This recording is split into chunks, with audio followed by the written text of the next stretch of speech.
Hey everybody, welcome back to some more Gravity Well updates.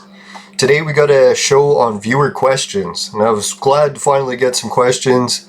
Didn't really think I was going to get any beyond the flat earth comments, but even those I don't mind, guys. I don't hate on anyone's research. If you want to believe the flat earth, it's really up to you. That, and one thing I love about the flat earth research, it makes mine look a little bit less wild. Alright, so one of the great viewers, let's bring up his question here so that we can take a look. Alright, so what I'll do is I'll bring up YouTube. Alright, sorry anyone if you happen to see any videos here for giant boobs. I have no idea what that's about. Alright, so we got a question here, or a comment from Ementis Rinchunis. Sorry, I'm not very great when it comes to saying names, not even my own name. So I appreciate the comment, even though I know it sounds a little critical, guys. Don't give them a hard time. But I actually love these critical comments, because when I get people just telling me they love my research, it really doesn't help me much. He was very honest, and he was able to tell me some of the problems he had with how I presented the first one. And it's, to be honest, when I watched the video, that's what I was thinking too. So I was kind of hoping that someone would say it. Alright, so next thing we go is I'll read his comment. Maybe I'll increase the zoom here so anyone on a cell phone can actually take a look too. Maybe we can shrink some of those ads on the side. Right, so he put that, so Reese made map, I'm pretty sure he's referring to the Reese map, with lines between closest ports for better orientation in the sea. And sea as in the ocean seas. Or saltwater seas, and then you took those lines and connected them with gravity wells. Yeah, I know it's really confusing. I'm having a really hard time trying to explain it myself. And yeah, I've only been studying it for 2 years. I was thinking, man, if I was studying this for 10 years, I'd probably have a better chance of explaining, but I don't know. Who knows if we'll really make it that far the way the world's going, so I figured, hey, let's present some of this now. Before, a little bit premature, but hey, that's my specialty. Alright, that's what the ladies say. So, you say people built cities on those lines and later show earthquakes. If people had a sense about those lines and they had kept them away from those spots, then do gravity wells push or pull? It's very confusing, right? And then he thinks the way I presented it, those lines miss in every way possible except weather. Yeah, that's what I was thinking too. I didn't really show it near enough of the cities. I just showed Asia and skipped on. I didn't show the ancient sites at all either. So let's do a little bit more cities and we'll get to ancient sites. And then I'll finish a little bit on Delta and see how the upgrades have been doing with the clouds. So what do you guys want to see first? Let's think, let's go to the gravity wells push or pull theory. Let's go for that one first.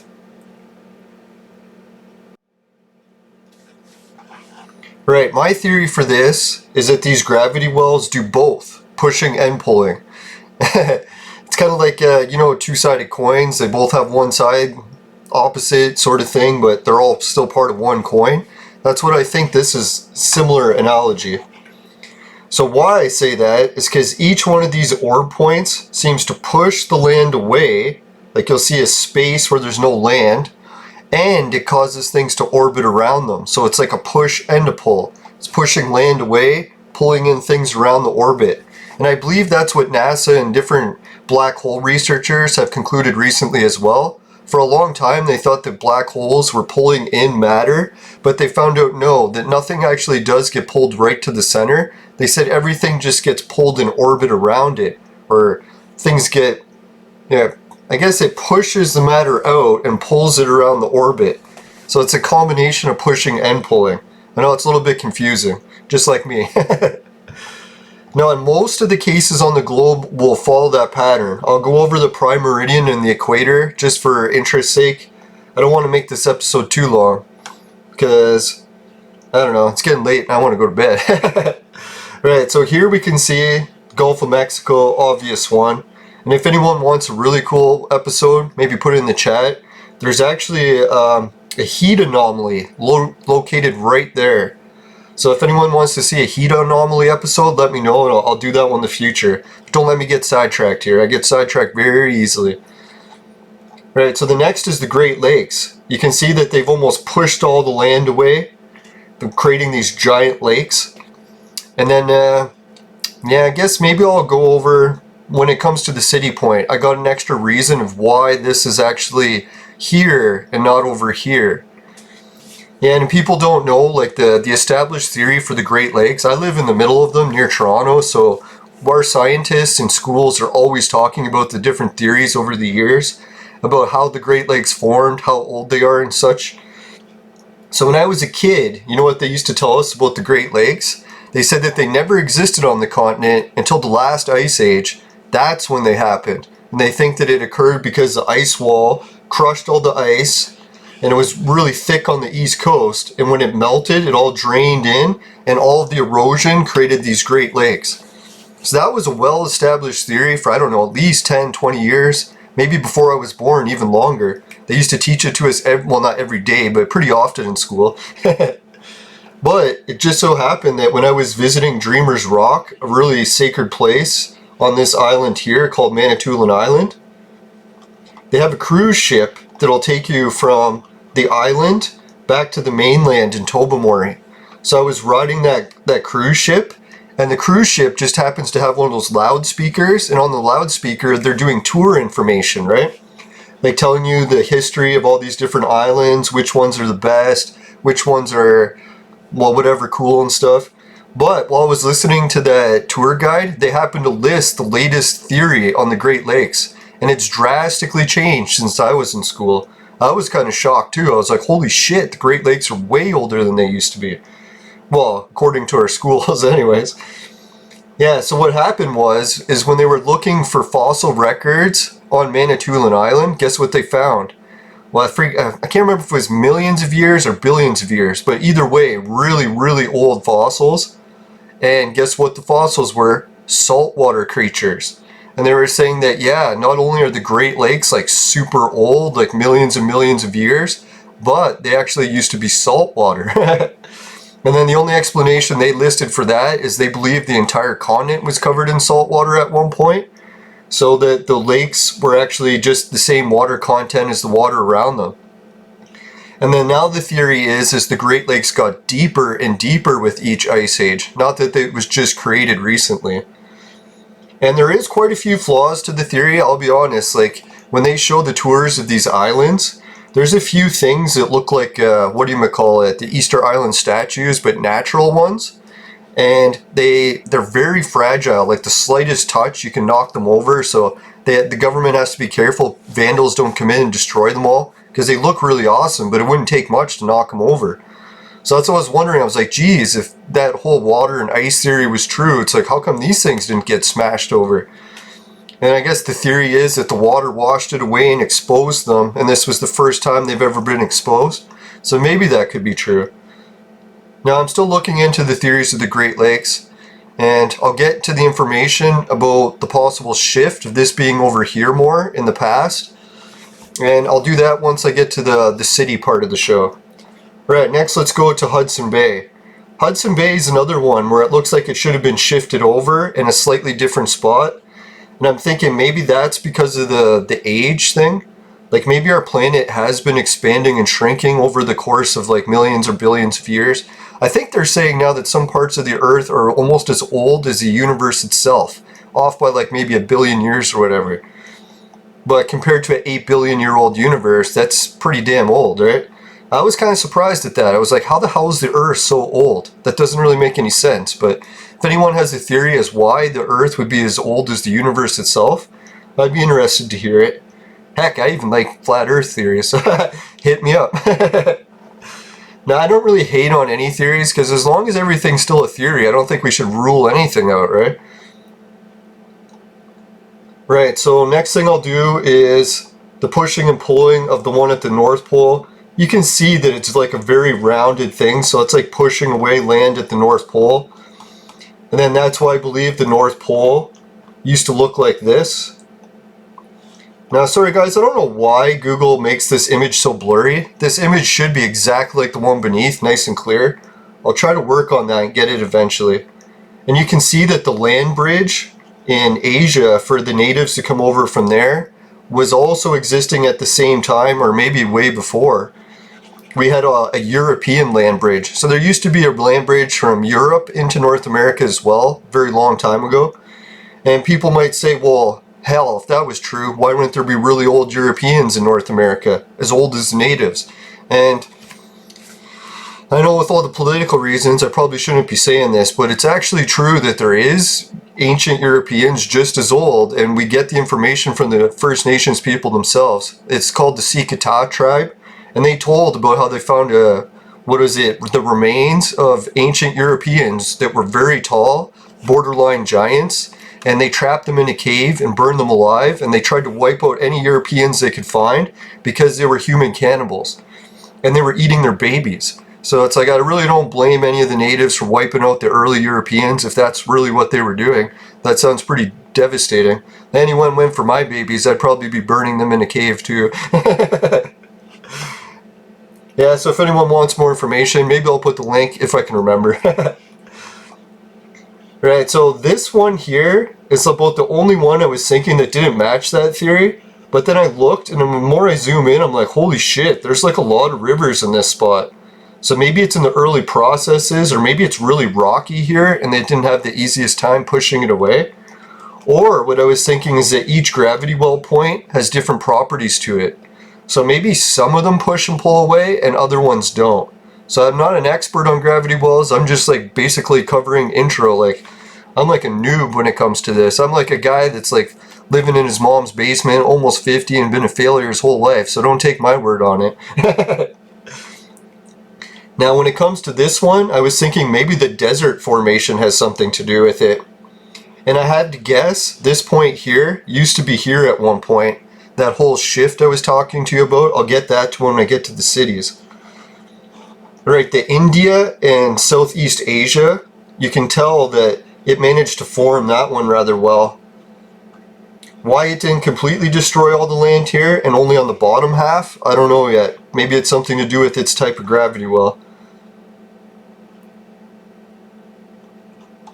Right, so the next interesting one, when you come to here, you can see that this giant chasm, or what do they call those, like fucking things on the bottom of the ocean? I forget what they're called. But anyways, yeah, someone probably doesn't even speak English, probably knows it better than I do. But anyways, you can see evidence of the twist and shift. I believe this used to line up with one of the orbs, and I believe this line here used to line up with this one, but it has since shifted. I know some people talk about the Earth crust being an orange peel that can actually spin around the inner core. Like, say if you had an orange and the peel itself could slide around the orange instead of being attached to it. I think that's maybe one of the theories that could help solve this. If anyone has theories and ideas, please go right ahead in the chat. Like, I won't make fun of you. I'll try not to yell at you. Although in the morning I am pretty cranky. Try not to answer too many questions in the morning. Alright, so this one, not so much that it's pulling and pulling, or pushing and pulling. We really don't have much of the way of evidence on the South Pole. That's kind of neat. They put a little shadow there. So I'm not too sure what's under the ice of the South Pole. Maybe when Perry Reese's book, yeah, I forgot to mention. I happened to order Perry Reese's like giant book, like an antique one that was given to a sultan as a gift. And there's a museum that made 1,000 copies of it in Turkey. And they're selling it for crap loads of money. But I had to choose between either getting a PlayStation 5, an Xbox, or this book. So I decided to go with the book. I figure as much as I could just sit around playing video games all day, I've done that enough with my life, so maybe I'll try to focus on being a little bit more productive and before I'm in the grave. I know many people remember me for my video games. Yeah, I don't have kids or anything, so I'm trying to make a little bit of a legacy of like leaving some information for future generations rather than kids. Alright, so this one could be a pushing and pulling away. This one kind of looks like you see a little bit of an orb forming around it, so maybe it's pushing it away. I do have an entire theory about why this like circular thing is there. You can sort of see like a track. I'll get into that track more with the Ice Age shows. I don't know if I'll cover it this one. Right, so that one, and then that one. Oh yeah, and you can see this drag mark is also on the equator one. Now the first time I ever spoke to my dad, like seeing a globe, he gave me one of those globes when I was a kid that has the, what is it, topographical features so you can feel the surfaces of the globe. And then I asked him, I'm like, what's with this giant ridge on the ocean? Why does it match the equator? And he's like, oh, that's just a coincidence. And I'm sure that's what everyone thinks, but then when you saw that one in India, right, it's like, if that's a coincidence, what about this one? But as you can see, it doesn't match perfectly anymore. I'll get to why, or at least why I think, my theory as to why. Right, so let's go over the prime meridian or anti-meridian, whatever you want to call it. I guess it depends where you're on the globe. I'm still getting used to learning globes. I was like an amateur at globes, or negative amateur when it came to globes. I knew nothing basically about globes since I was a kid till about a year or two ago, so yeah, and even now I'd say still amateur with globes. So if anyone wants to correct me on globe stuff, please go right ahead. I got a lot to learn. So anyways, here's one that pushed or pulled the land away, depending how you want to look at it. Now this one in France, I think, where did Perry Reese's globe have it? He put it on his map, I think right there. So here's another case where it's like this is like slightly off than what it was supposed to be. But I haven't moved it yet because I'll go over the theory once I get to the cities about why I think that everything shifted. And I had to choose whether I wanted to make it accurate as for now or accurate as what it used to be. So what this map is actually the accurate as it now. I actually made a whole nother version of this line map that matches the shift before it happened. And I might do a special on that one. Right, so here's another one, North Pole one. This one, I don't know if these ones are the ones that smashed up the land bridges. Could be. Maybe I'll spin it because most people are familiar with looking at it this direction. I know when I show people a map upside down, they're like, where are you? And I'm like, well, let me spin it upside down, or the correct way, and then people are like, oh, that's where you are. So I can even show people their own country upside down. They're like, where's that?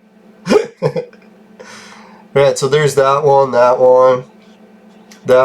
You can see this one. I don't know if this like is an extra strong one and it helps push the land away. Maybe that's why.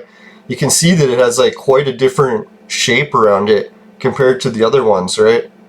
The other ones, like this is a pretty big one too, but maybe this is a pull side and then this side's a push side.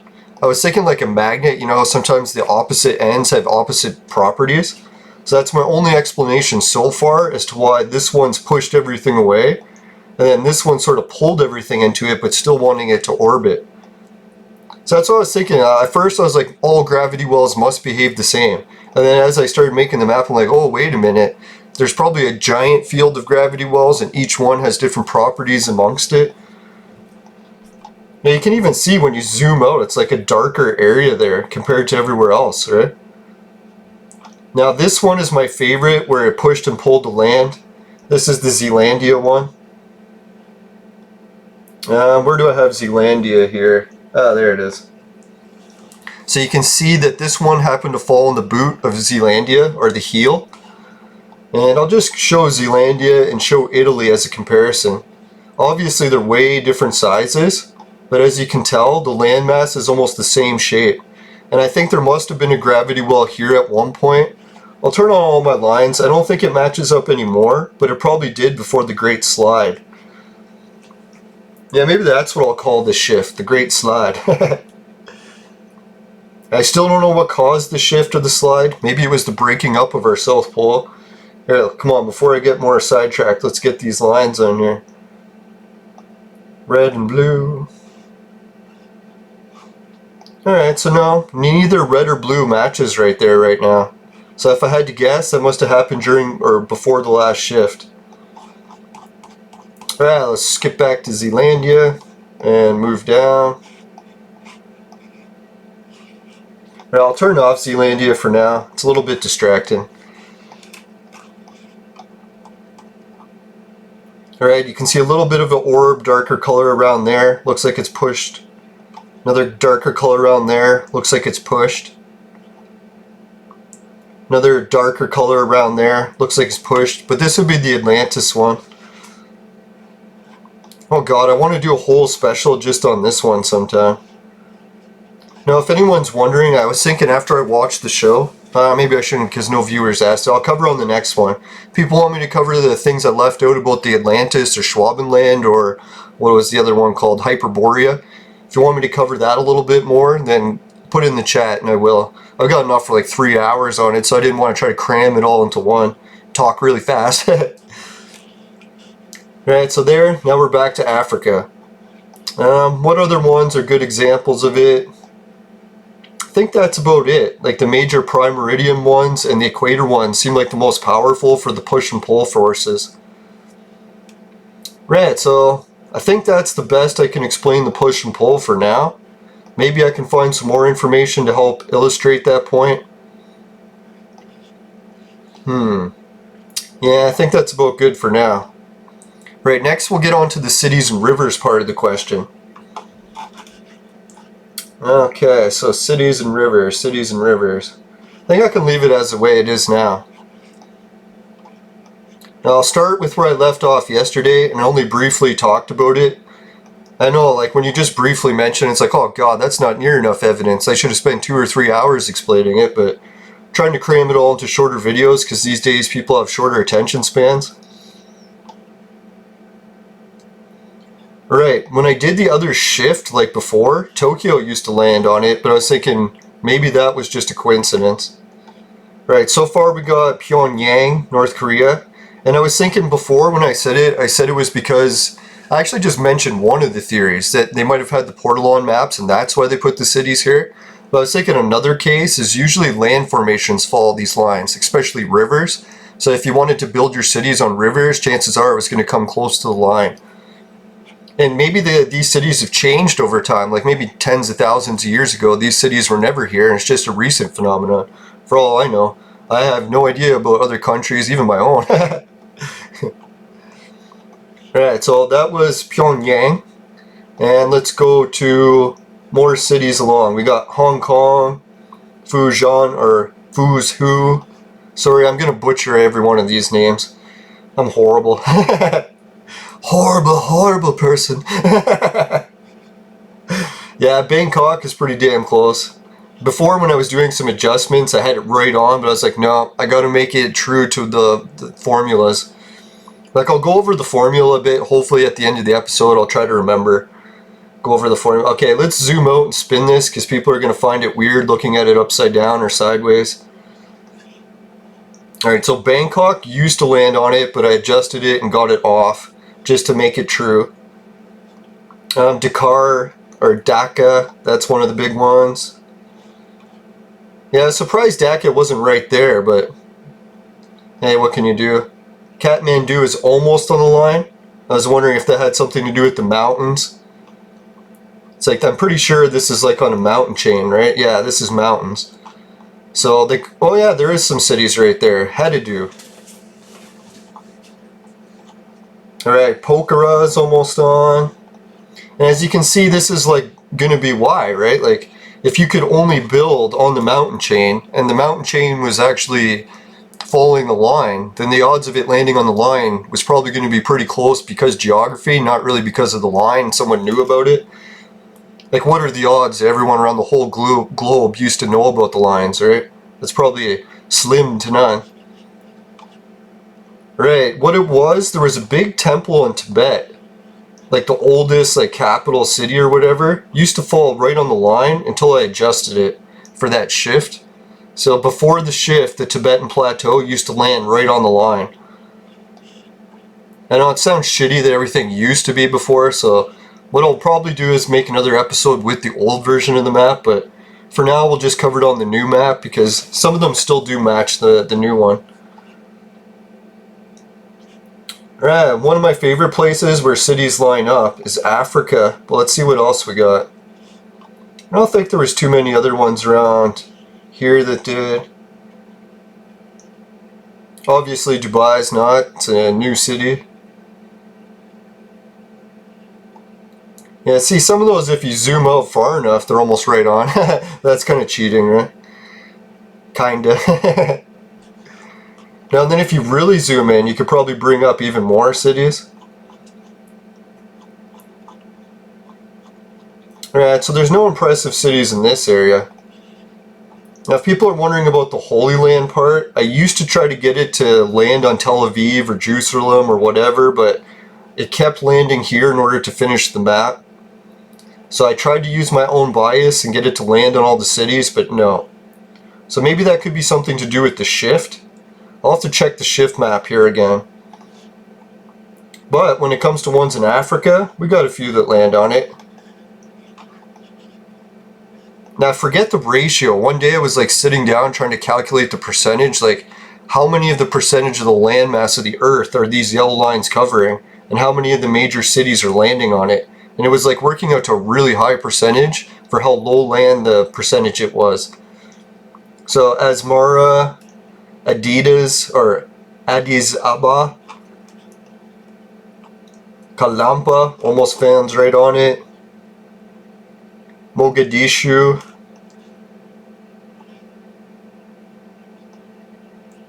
Malabo. I thought there was one right on there. Maybe I'll add the blue line some other time. There's quite a few cities that actually land on the blue line. Well, I'll just go yellow today because I don't want to add all the lines and say, look how many land on it. Alright, so Accra, Porto Novo, Al Jaban. I bet you this one's just a coincidence because, man, on the coast here, you're probably going to have cities everywhere. Let's look at more.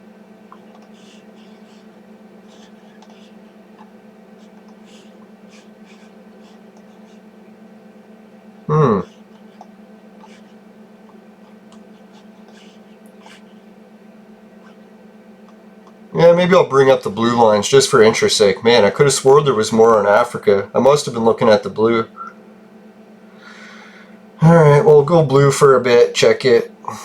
Yeah, you can see the blue orb. It looks like this orb, I don't know what it is, but it seems to be affecting the Congo. Like you can see the greener part of the area is right around it. And you can see that a lot of the rivers will go around it too. So that's why I was saying that it was affecting rivers. Now you can see with the blue lines, you're going to get more that are going to be landing right on it. Maybe just that one. Oh yeah, Tripoli. Ah, looks like this line here needs some adjustment. I should have it attaching to there. Now I almost had the blue lines complete, but then I got really sick of working on the map. Google did some changes to make it even harder to add these lines to the map, so it's extremely frustrating to work with it now. I'm hoping they'll change it back to the way it used to be. I don't know if they did it intentionally. That's the one thing I've noticed about my map, is a lot of the evidence I used to use, I did a presentation, and then all that evidence got removed. I was like, come on guys, why are you fucking removing so much? And I even had schools that were complaining as well, because they were using it for their classes for different reasons, not to prove gravity wells, but yeah, so Dakar, Nonchot.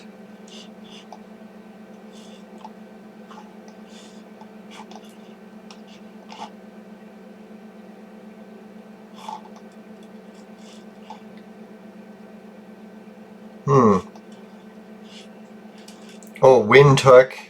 Now let's turn off the blue. This is too much cheating. Let's just go for the yellow lines. Yeah, so you start to see a lot of them are landing on right on the cities. And obviously the cities have probably changed a little bit over the years. Maybe they built a little bit more one way, one or the other. I know it is kind of just like pushing the evidence to fit my theory, but hey, that's still my theory. Alright, Marlborough. Alright, let's get up to Europe. Warsaw, Budapest, Sofia is right on two lines. Rome was almost on this line. Now, obviously they couldn't put it any further south or it would be right on the ocean. Ankara, Cyprus almost. I wonder if an older city used to be right on the line, right? Or maybe it's the mountain chains. Or it could be the shift.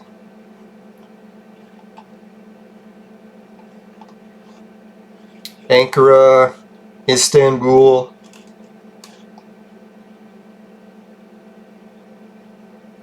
Now I think what it was when I did the shift, this line actually moved over to connect to Moscow, it connected to Kiev, and then it was connecting to a few other places. So God, I was so tempted to just use the old map, but I want to go with the more modern one. Alright, so what other ones? Oh yeah, and then maybe at the end of today, oh yeah, London, England.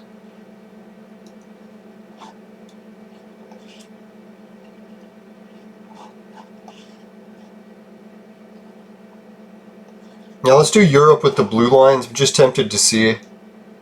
It's been a while since I checked these city alignments. So yeah, the blue, Copenhagen, Stockholm. Yeah, Warsaw is almost at the intersection of two of them, right? But yeah, Sofia's got another one right through the center. Oh, Athens almost landed right on the center of the two blues. Helsinki.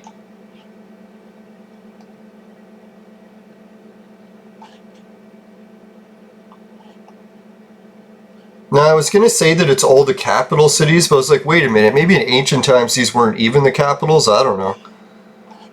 I've never really been the greatest at, like, geography in other cities and other countries. In Canada, all they taught us was First Nations treaties, so I really am completely ignorant of my own people's history. Alright, let's go on to... what other con should we do next? Let's do South America, but South America kind of sucks balls, not in a good way. No, it's like a lot of the cities didn't land on it, but we'll check it anyway. I don't know if it's the shift or what it was. Or it's probably because you can see I've got a lot of work to do correcting some of these blue lines. They should be intersecting at one point. Now, I worked on this map for about 2 years, and I started to think, man, I'm never going to finish this map. So I might as well release how much I have already, because without other people's help, there's no way I'm ever going to finish. I was like trying to be like, oh, I could do this all myself and take all the credit, but no, I'm definitely going to need other people's help. Alright, here's one of the major forks in the Amazon River. Like, not even a fork, but a tri-split. And I was thinking, isn't it interesting that it's almost right in the exact point where the gravity well line landed? I think the Congo had that too. Let me check. What was that one river in the Congo called? Or is it called the Congo River? Oh yeah, I was going to say the river just goes around it. No, I love this river.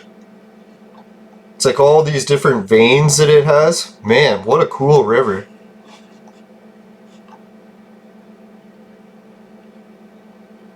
Oh yeah, so each one is almost on the blue line. Almost if I could do that shift. Yeah, the shift I'm talking about actually isn't even that much of a shift. So I was thinking maybe it's a very slow shift.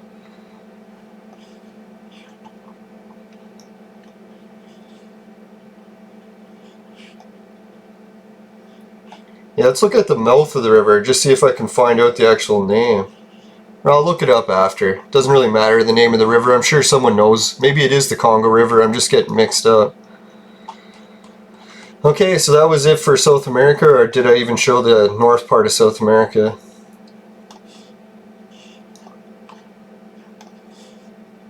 Now, the only thing I was really impressed by the gravity well map in South America was just the blue lines, how they managed to split it so well. Like that and like that. And then I'm pretty sure the line that, what was it, Perry Reese had coming from, what is it, the Strait of Gibraltar, and where it landed on South America, like just above the tip, that line on my map and his map are almost identically placed. So I was like, that's one of the ones where I was like, holy shit, maybe I am getting closer to solving the Perry Reese map. And not all of them match, obviously, to Perry Reese's map, because he was trying to fit it onto, I'm pretty sure, a flat plane. Or maybe he was going for a globe plane, and he just did the best he could with a flat sheet of paper. Maybe that's what. Alright, so Quito, Georgetown. Oh yeah, when you get up here into the islands, that's where it started to get more impressive. Cockburn Town. It's one place you don't want to forget to put on suntan lotion at the nude beach, right? Yeah, sorry guys, gotta get my mind out of the gutter. Alright, so what other ones? I could have swore there was another big one, like Jamaica or something. Oh yeah, Kingston, there it is, Jamaica. Havana, it lands on it. Mexico City is almost at the fork of two lines. Pretty dang close. And I'm pretty sure Mexico City is like a modern city. Maybe the Aztecs or whatever would have had it slightly there for the capital. I don't know. Anyone who knows the local history there, more than welcome to add it to the chat. Alright, so let's see. Ottawa right now is on it, but I'll show you the shift. Canada is actually really good for the shift. So I don't know why. It's like, why would we have built Canada to match the old shift map? I don't know. It's weird, but...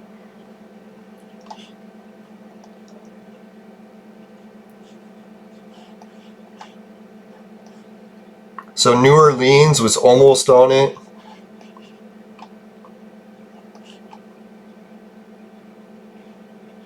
Augusta, Savannah, it's pretty much like the same arch. So you can see like this is a river, right? Pretty sure there's a river here. So that's why all these cities are on this line. It's because this line is following the path of the river. So if you're going to get a whole bunch of cities on the river, it's going to be pretty close to that line. Oh, Atlanta's on there. Indianapolis. Richmond. Kingston. Rochester. Ottawa. Sudbury. Sudbury is one of the big ones. Like, I don't know if anyone knows the history of Sudbury. This is like a meteor impact town. And there's a whole bunch of this theory that connects to the meteor impacts and whatnot. So I'll probably get that to a later episode. Don't want to cram too much content into this one. Holy shit, we're over a half hour already. Let's get going. I don't want to bore you guys to tears. Minneapolis. Now with the Minneapolis one, I was wondering, like, do they just put it there because that's the, what is it called, the one tropic line or whatever, but... Oh, the Black Hills. Isn't it neat how the Black Hills, I'm pretty sure this is where Mount Rushmore is. So there's like an orb pattern around it with the mountain range being darker. I'm not sure exactly why that is. I'll have to try to find more information about it. Yeah, sorry if I come off as all-knowing when it comes to these maps. It's like, really, you guys could probably figure it out better than me. I'm wasted half the day, so, well, except for this month, it's sober October, but normally I'm hitting the bong almost every day, so you guys are probably got a much better chance of figuring this out than some stone guy in his mom's basement. I'm just like trying to scratch the surface, hand it over to the geniuses. You guys can take it from here. Probably need some crazy guy to come up with a wild theory just to help you get a kickstart. Alright, Chico, Reading, Salem.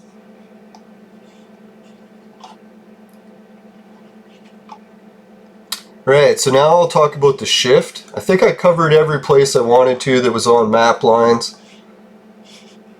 I don't think there's any other good ones. Right, so when I first did this map, I was actually just doing it by hand and not using any of the original globe measurements. And it's funny, I came up with this exact same pattern, except you know what was different? It was slightly over, just like a shift.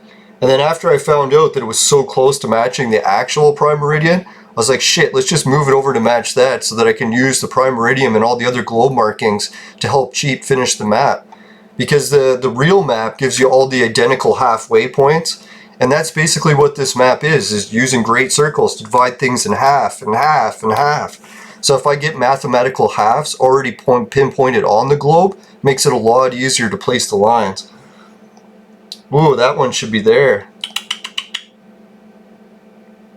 Yeah, so it looks like I still got quite a bit of work to do on the blue. But anyways, let's cover the shift. Right, so when the shift was over like that, guess what happened? Oh yeah, and the other part of the shift is I used to have this line, this yellow one, all the way shifted up until it was on Ottawa. That's where it naturally landed, without me using a real globe to tweak it to not be on it. So that's why I think all of these lines used to connect here on the old map before the shift.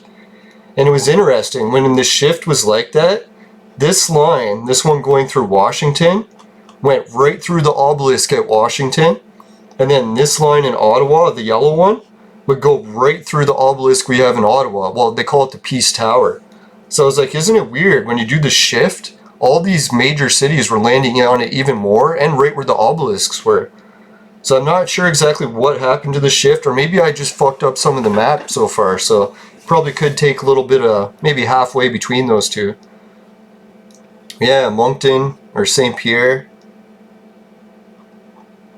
Island of Newfoundland. Right, so when you go to Canada's west coast, when I used to have the shift, everything was mapping onto Edmonton, Calgary, and Vancouver perfectly. So I was like, fuck, I wanted to leave it on the shift so bad, but I'm like, no, I gotta try to make it as mathematically true as I can. Because people are gonna be complaining that it doesn't match mathematically. And it makes it easier to actually complete it, because if it matches mathematically, everything lines up. If I don't do it mathematically, then you start ending up with these line points that are like almost meeting in the center. Now, if anyone's really good at mapping on Google Earth and drawing lines on it, let me know in the chat. Jeez, I'd love to have someone's help working on this who's not an idiot. I gotta stop being so critical of myself. I try, I know. I'm my own worst critic. Every time someone reams me out in the chat and like, man, you're an idiot, I'm like, give him hell. Alright, so yeah, so let's get on some more information about the shift. I'll turn off all the lines to help better explain the shift. Now you can see here that we have the volcano chain of, what is this, Hawaii? And for a long time, the globe kept shifting in a way that the island chain would like bleed along this direction. But then all of a sudden some cataclysm occurred on the Earth where a 90-degree shift took place. So you could see if the shift didn't take place, this line would be huge straight the whole way. But eventually that shift took place and then it started to curve, like it made a 90.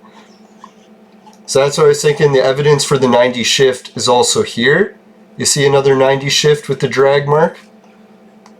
Where else did we have evidence for the shift? I'm trying to think. Another 90 shift there. I mean, I'll put the yellow lines on because, God, I like having them on there. I can't even find my way around the globe without them now. Right, so what other evidence did I have for the shift? Trying to think of it. Oh yeah, all the cities not lining up slightly. So I was like, maybe a shift has occurred. Oh yeah, the other one for the shift. And this is another one not only for the shift, but evidence for the changing Earth size. Like, there's some people that think the Earth has been growing in size. They call it the expanding Earth theory. And I'm a big believer in that just by looking at this part of the globe. So you can see this arch here is basically matching the arch pattern of here. So imagine you took the globe and shrank it. So it was like maybe 70% smaller. And then shift the planet. Then that's what you would have here. This would be lining up with this area, right? Except this would be a little bit smaller. So then so would that. And then you can see there was another one where that happened. And then another one. And then you can see here's where it happened. And then it even shrank and shifted. So I was thinking this one here shows evidence of how big the Earth was prior to the shift, right?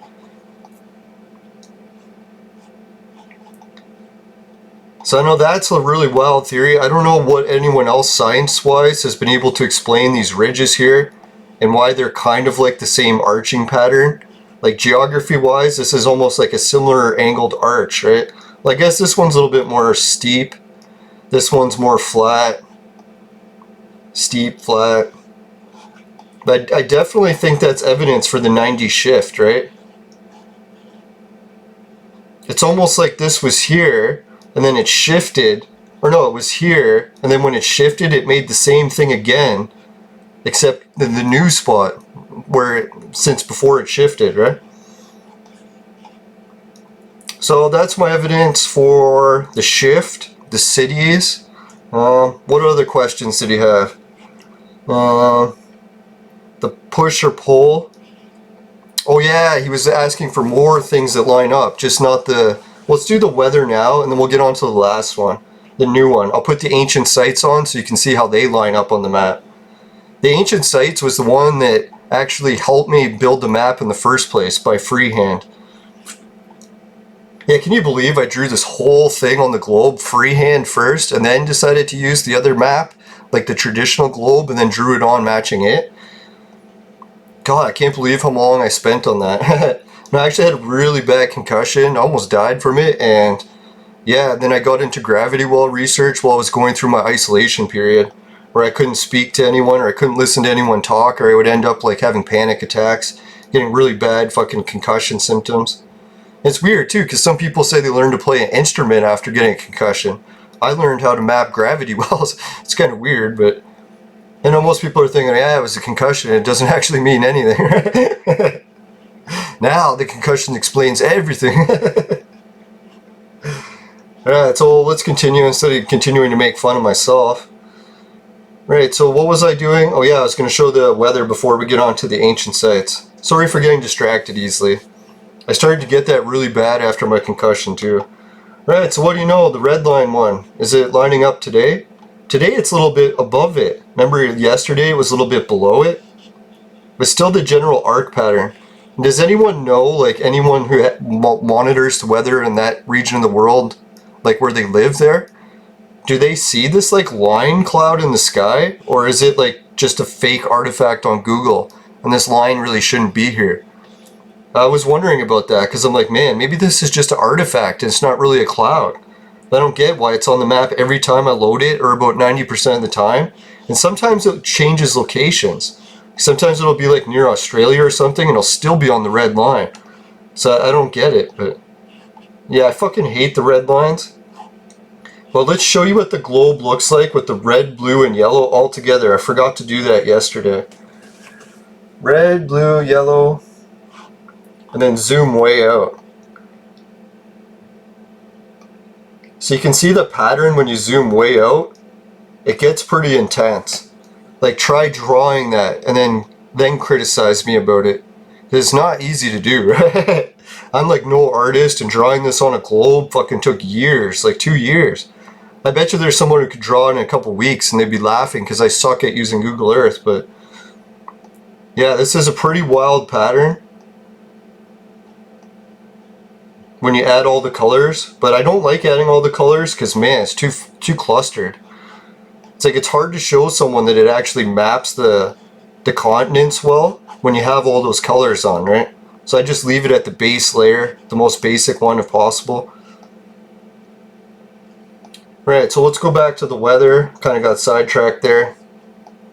See how the storm Delta's going. Sorry guys, I heard there's a lot of people getting devastation about Delta. I shouldn't laugh about it, it's a serious storm, right? And praying for everyone's families affected in the Mexico area. I heard some people are getting hammered by it pretty bad too. Oh, maybe I should show the earthquakes more, because he was saying that he doesn't think it lands on earthquakes. Yeah, except the weather. So yeah, I'll show the earthquake evidence more too. Yeah, thanks for that. I keep forgetting to show stuff, and man, these questions or comments are great. Alright, it's a little bit of swirl around that one. Europe's looks like it's lost a bit of its swirl. Let's zoom out a bit so we can see the swirls better.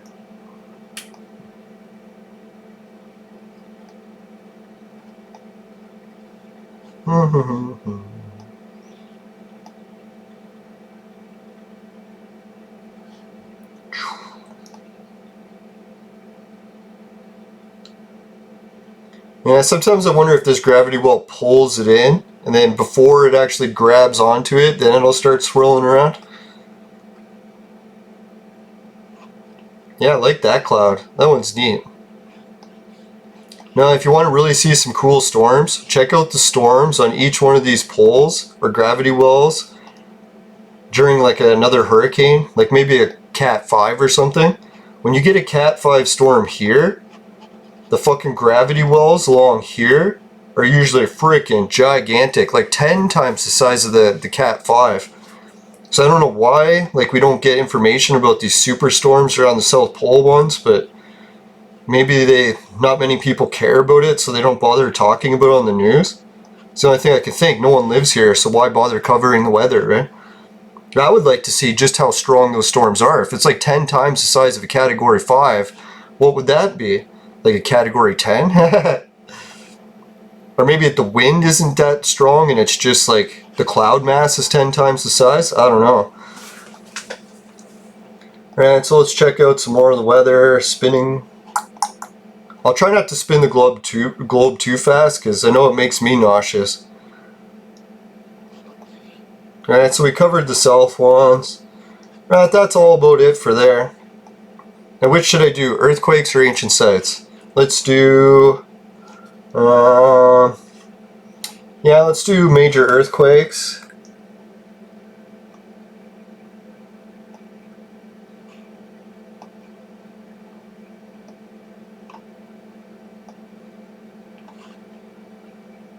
Alright, you can see those ones are landing on it. This area here in Turkey, that one's getting hammered a lot. This one in Romania, where the lines intersect, gets hammered a lot. Right there by south of Italy, or what is that, Greece? South of Greece. A couple on there.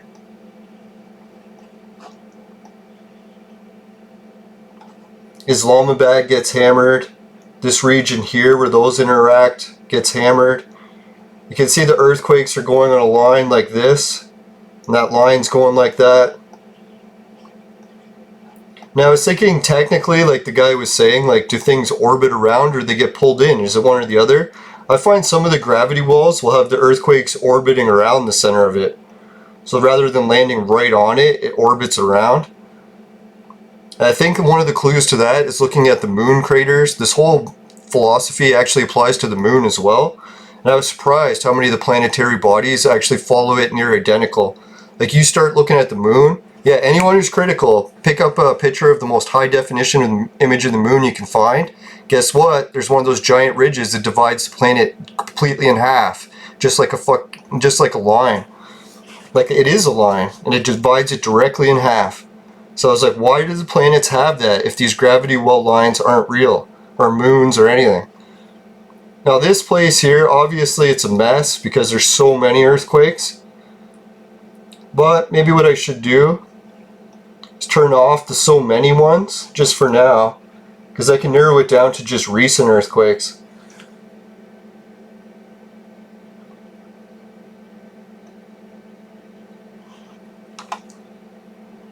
Oh yeah, and then I'll have to turn the blue lines on, because the blue lines actually are pretty good for earthquakes.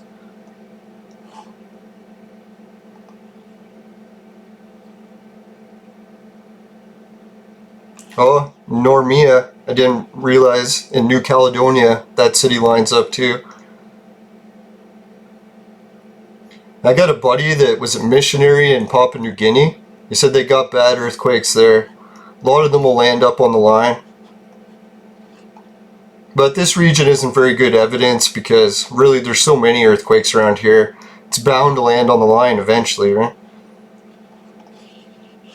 Isn't it neat how Australia almost has no earthquakes? But yet New Zealand does?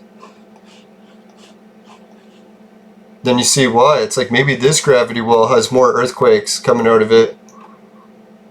Let's turn on the historical ones here. Just kind of interested to see. Oh, come on. They make me readjust this?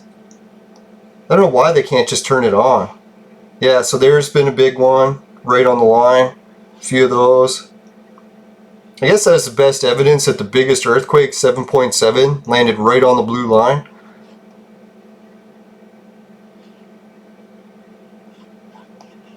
But any skeptic wants to say you're going to put enough lines, you're going to land on it eventually. Ooh. See, there's quite a bit around the gravity well center, which I'm surprised. Should be orbiting around it, but oh yeah, there's another section there. Right. What was it? North America's earthquakes. Here we have the Oklahoma zone. I don't know, I covered it last episode. In the historical archive, they used to show crap loads of earthquakes around here, crap load around here, crap load around here. But for some reason, since they've updated or removed some of the information from Google, not sure why they did it. I think maybe it had something to do with the video I did about it. I doubt it though. It's a little bit too like wishful thinking that my research is that important. It's probably just nothing. Now if anyone's like critical and saying, oh, this is probably nothing, it's like obviously. It's like I guessed at like 99% chance that this whole idea is bullshit, but I'm just exploring it because it's kind of neat, gives me something to do, and it's like investigating Santa Claus. It's like, it's kind of neat and fun to do. Do you actually believe it's true? Number 99% no, right? Yeah, the Idaho quakes, they're definitely on the line. Someone wants to say it's not on the line?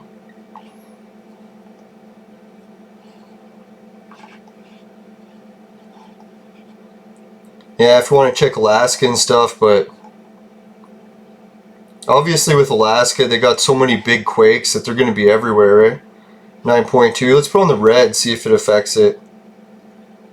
Red's a little bit too complex, but just for interest's sake.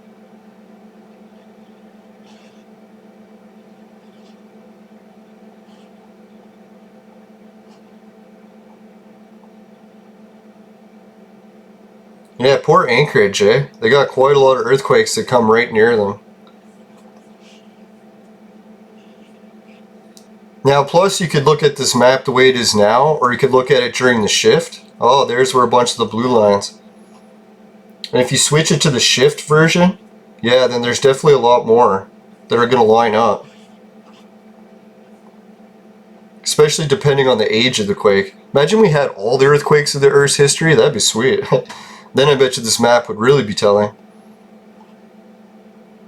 Let's turn off some more of the historical quakes, that's a little bit too many. Where was it?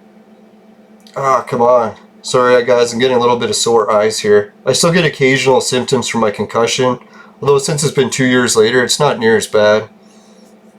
2.5 years now, fuck. Alright, so yeah, that blue area where it intersects seems like a good spot for earthquakes. I don't know what it is, maybe blue lines intersecting helps for that. Oh, there's that.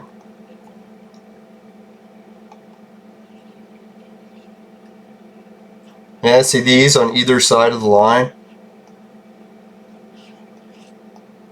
Oh, that one right on the line. These two right on the line. And for critics' sake, yeah, there's a hell of a lot of dots and a hell of a lot of lines, so they're probably going to land on in a lot of cases. Quinto. Oh, this one in Colombia. Now I'll do an episode about what's special about this gravity well. If anyone knows ancient First Nations history, this would be the head of the giant, and it turns out this is the giant's eyeball, and where the eyeball is crying out tears happens to match exactly with the Amazon River. So it's kind of neat. Alright, one on there, a couple there, one on either side of the line.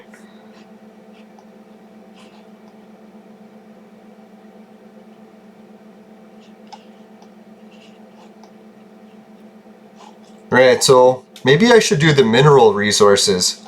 Since the guy was asking me such good questions, maybe I'll give him a clue. So if he actually does believe the map and he could use some of the information to his advantage, I'll give you guys a little secret. Oh wait, no, let's check this. See this blue area here? I was thinking it's hammering these islands with the energy. It's like boom, it comes up and it just it's like a machine gun fire hitting all the islands.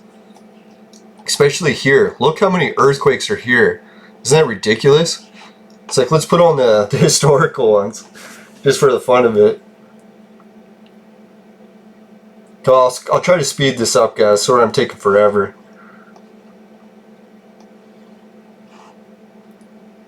No, they didn't really add many historical ones here.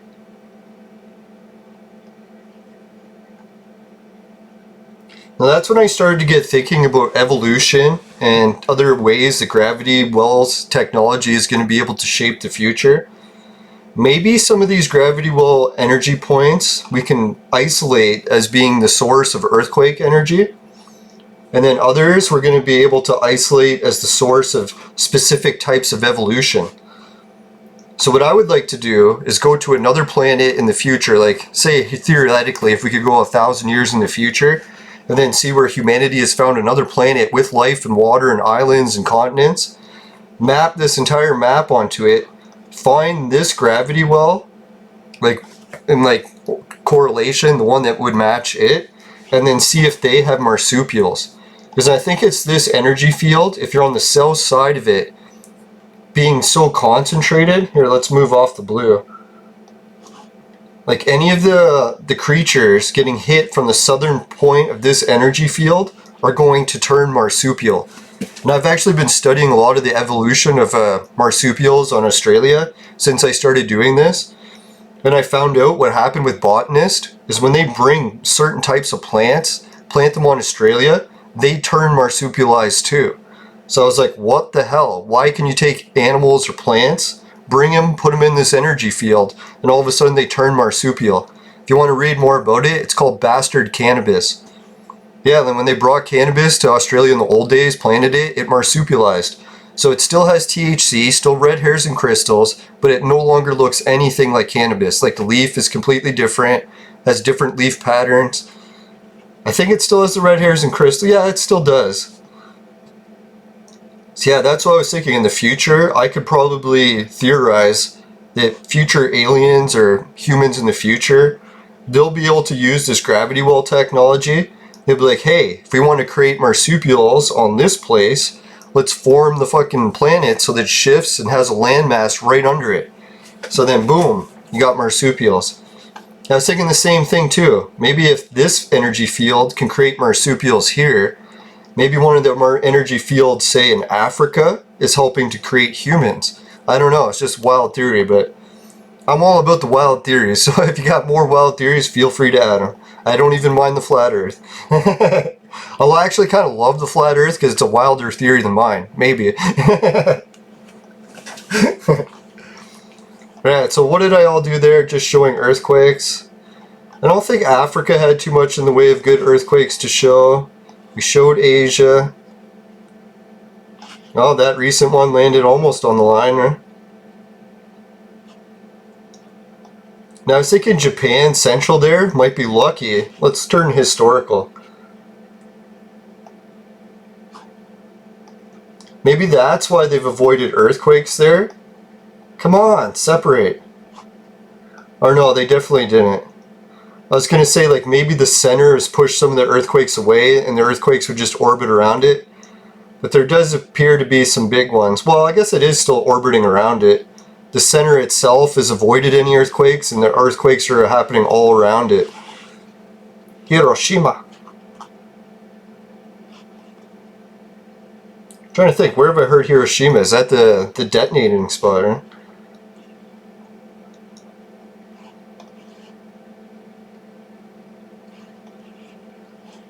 Alright, so I'm pretty sure that's it for the greatest earthquake evidence. Yeah, some of the ones in the ocean, you'll have like an ocean earthquake in the middle of nowhere and it'll land right on the line. Now let's do one little spin around the globe with the blue. Oh, where they intersected. It's interesting. No activity here, yet a lot of earthquakes. That one's on the line. These cluster almost landed on the line. On the line. Oh, halfway between the lines, so that'd be the red line. Yeah, if you're ever wondering like where the red line is, it's always supposed to land halfway between. So if you find something that's halfway between, you're like, oh. And I'm pretty sure you could keep cutting it in half over and over and over again. So you could probably make 1,000 different color layers and just keep cutting it in half. But then if you keep doing that, it gets so complex that everything's going to line up on it, right?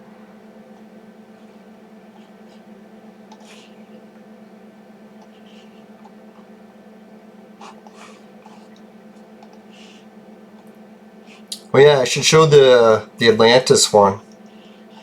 Or what do you call it?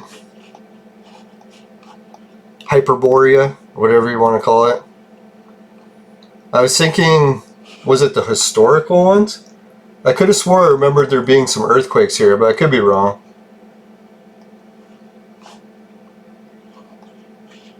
Oh yeah, so that's what I was thinking, if Atlantis or whatever was here, maybe these earthquakes along this ridge would have affected Atlantis. Because according to the Hyperborea map, it is a very large location. Oh yeah, and the people that were arguing about me about Hyperborea, fuck, we're over an hour. Yeah, we're, oh yeah, those really line up good then, right? Right in the center. Ooh, right where it centered, right? So yeah, there's a little bit of Africa quakes on there. Oh, there's one right on the line. Oh, another one right on the line.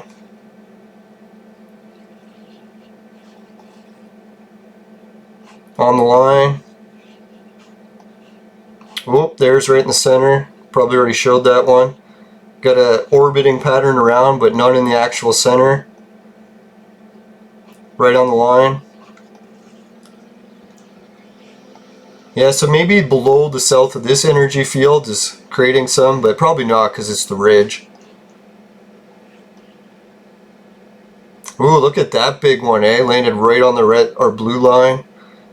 Lines.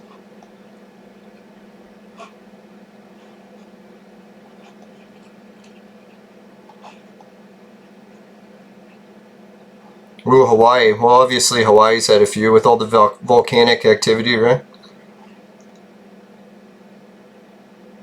Yeah, I miss all the historical quakes they used to have here. I wish they didn't get rid of them all. I don't know why they did that, and I was thinking that it was just exclusive to here, but then I checked some of the big earthquakes in Bulgaria, and they moved those off the map too. So there's been quite a few areas that had their historical quakes removed. I don't know if maybe the historical data got updated and they deciphered those earthquakes as being fake, so they removed it from the map. I don't know, it's the only thing I can think of. Ooh. Oh, right on the blue line, the 8.7, right? And then that would have been a red line through there, hitting right all those.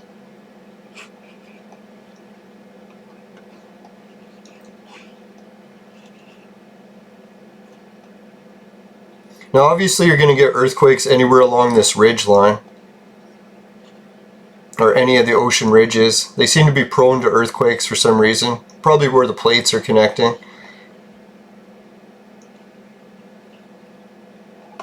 Ooh.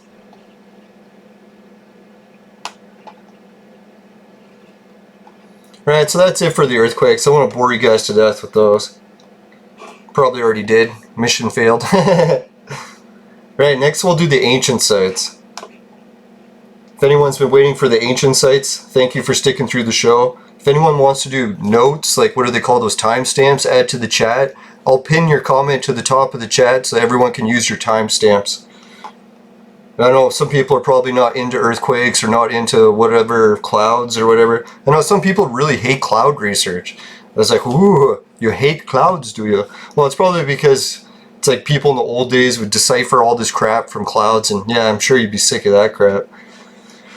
Alright, so the main problem I'm going to run into with putting the ancient sites, the file I have has all of them from the world, or most of them, or a good chunk I should say.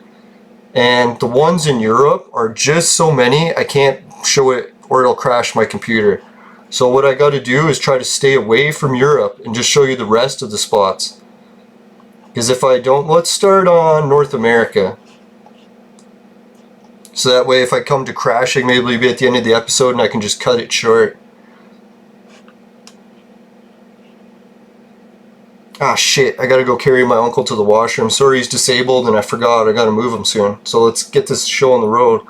Right, ancient sites, ancient sites. Megalithic portal is what they call the file, if anyone's trying to find it to get it. Come on, don't crash. Oh, let's take off the earthquake so I don't flood the memory.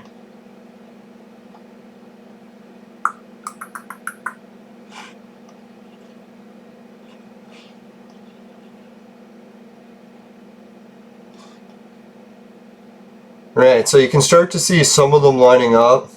Union.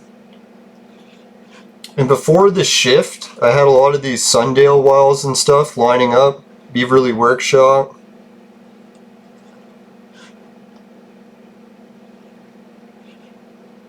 Now really there's so many ancient sites here that obviously a lot of them are going to line up on the lines.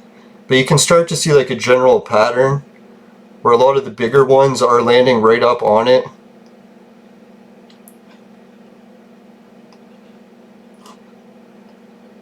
It's like when you zoom in, it'll show the important ones, and then it seems to fade out and in. Irritating. What I really should do is go with this ancient portal thing and take out the like graves, because I think it's showing graves too.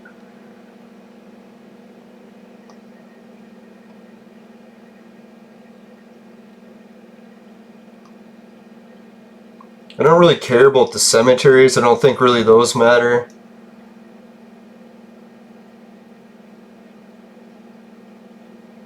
Yeah, so I'll do some refining on that eventually, but not today's episode because I got to get going to help my uncle. Alright, so you can see a lot of the ones, God, I wish I had on the other crap, but a lot of them do line up right on the center line. Circle Sanctuary, Matic Rock Reserve, Hampson. But there's too many really in this location, so let's keep going. Same thing with Mexico. It's going to be too hard to see.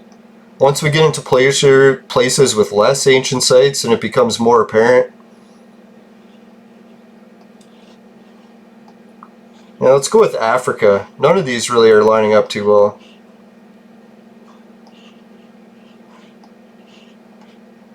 Maybe I needed the blue lines.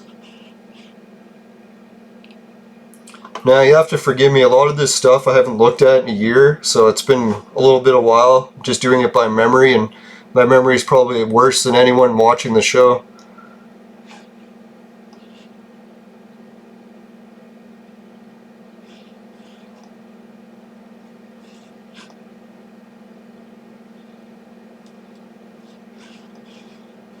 Let's get out of here and go to somewhere good. This is kind of annoying me. Oh yeah, fuck. I was gonna zoom way out and then I forgot Europe.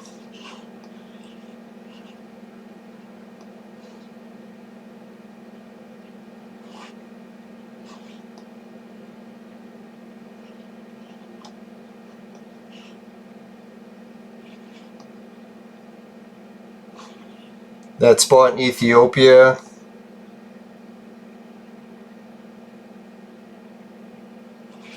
This was my favorite section here. I was like, they built it right along the line, all those places, right?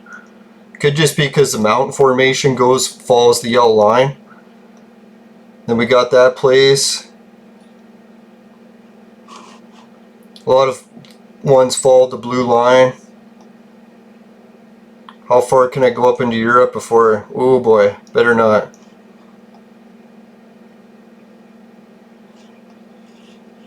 Yeah, if someone knows how to get rid of just the Europe ones, like if I could turn Europe sites off just so I could skim farther up on Africa, that'd be nice.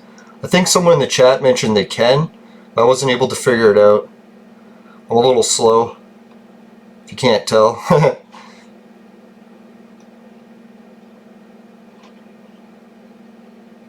Yeah, now this was one weird thing I noticed. Odd. See, like when I scan, it moves the names away, and you can see just the sites.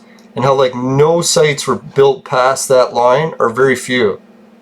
It's like they stopped on the line. I don't know if that's like a geographic barrier that prevented them from building more ancient sites there, or what it was.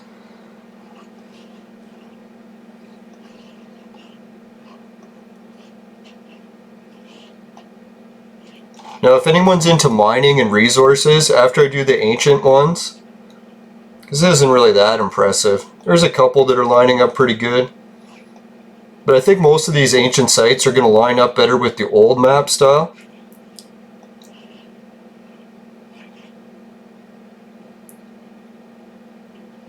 Come on, zoom in.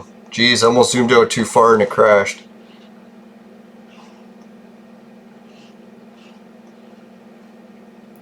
Belta, Lothal, Darkara, Tellera, Kamjukatila, Ingro Caves, Anchor Thom, Grandma and Grandpa Rocks. And really this is a lot of perspective too, is like how wide do you want each of these lines to be? I made them paper thin, so if you made it a few miles wide, you could probably incorporate a lot more on the line.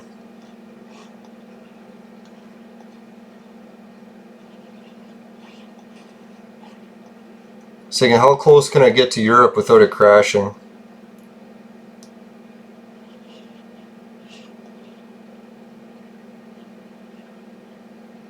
Yeah, I noticed the same thing. There's one barrier where it's just like the line and then nothing hardly after the line. It's like after a certain point, they just didn't build anymore.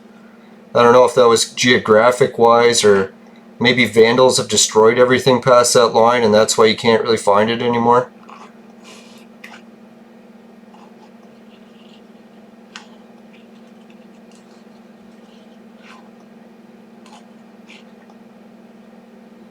Yeah, so here there's a little bit less ancient sites clustered, so you can see it is a little bit more on the lines. Japan's just loaded, so we're not going to be able to see much there. Right, I think I'm just about going to get called by my family to carry my uncle any minute. Right, so before I do, I can't do any more ancient sites for you guys because I gotta go. But what I'll do lastly... Oh, fuck. Sorry for swearing. I think I meant to turn off the ancient sites and I hit something else by accident. Jeez, where is it? Oh, there it is. Okay, turn it off. Turned it off and it clicked on and off. There we go. When I first made this map, I was just doing it by the ancient sites because when you do the shift pattern, I don't know if you've seen like that movie on YouTube called like the Great Alignment or the Great, I forget what it's called. Shit, I should have looked it up before I recorded. But there's an ancient, or not an ancient movie, an old movie. This guy deciphered that a whole bunch of ancient sites were landing up on a line. Like he said that Egypt, Angkor Wat, what was it, another few ones, and they all kept lining up on a line. So when I plotted his line on the globe, I noticed that his math was off by a bit. Didn't actually line up straight for everything. But when I put it in, it matched the old map, like the old shift. So I was like, geez, and it fit perfect. So I was like, holy. That's when I started to realize that the ancient sites match the old shift a lot better than they do the modern one. So that's probably why when I was just showing you guys now, it didn't look the greatest. Sorry about that, but... Right, so the other clue I'll show you guys.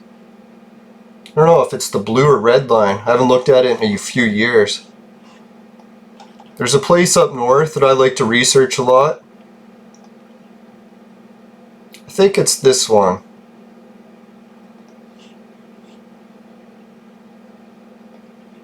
Now there's Valdor. Ran. Ah, Kirkland Lake. So I'm looking for a line that goes through there. Maybe it's the red one. Ooh, I think it is. Yeah, Ryan. So anyways, there's this one line, and I happened to notice when I was traveling up north in this area that they talk about a line that goes straight, that has 20 miles of just gold mine. So they called it the Great Vein of Gold. It's the second best one in the whole world. So I started following the line, like to see how far it goes.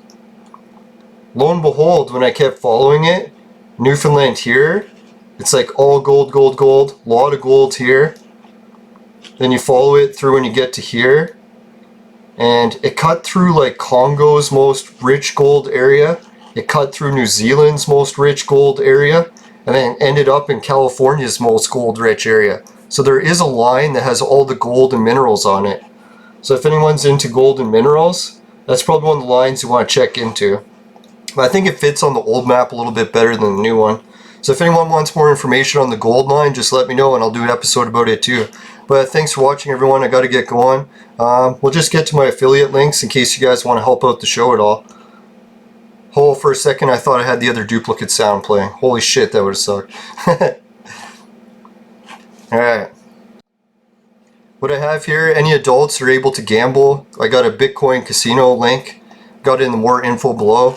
It's one of the ways I get to people to help my research who can't afford to donate through Patreon, because this will actually help you and help me. Every free spin you do gets you some coin, gets me referral points.